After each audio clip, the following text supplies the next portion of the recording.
नमस्कार मित्रांनो, आज आपण आलेलो आहोत अकोले या ठिकाणी, जे नगर जिल्ह्यामधलं एक सुंदर असं ठिकाण आहे।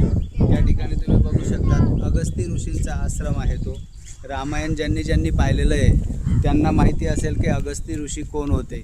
त्यांचं या ठिकाणी एक मंदिर आहे आणि पूर्वीच्या काळी या ठिकाणी अगस्ती ऋषींचा आश्रम बनवण्यात आला होता।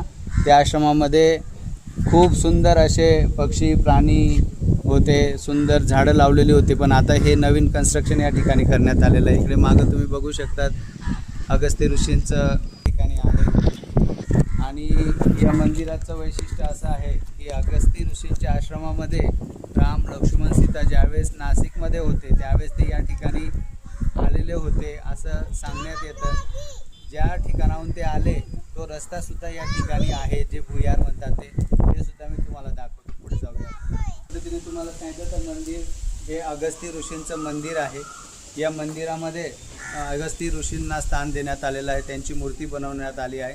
आणि या मंदिराच्या मध्ये अगस्ती ऋषींचा इतिहास लिहिण्यात आलेला आहे, त्यांनी कोणकोणती मोठी कामं केलेली आहेत। आणि मी तुम्हाला सांगितलं होतं की राम लक्ष्मण सीता हे भुयारी मार्गातून आले होते, तर ते या ठिकाणी तुम्ही बघू शकतात ते ठिकाण आहे ज्या ठिकाणावरनं ते या ठिकाणी आलेले होते पंचवटीमधून।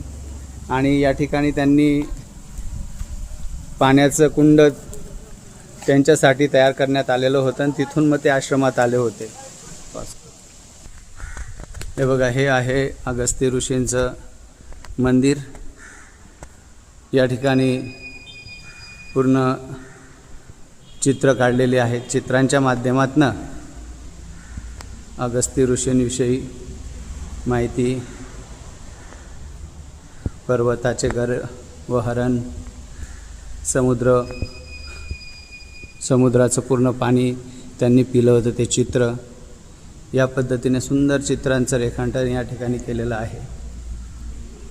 अशा पद्धतीचा जुना आश्रम प्रवरेच्या काठी त्यांचा होता। हे चित्र तुम्ही बघू शकतात।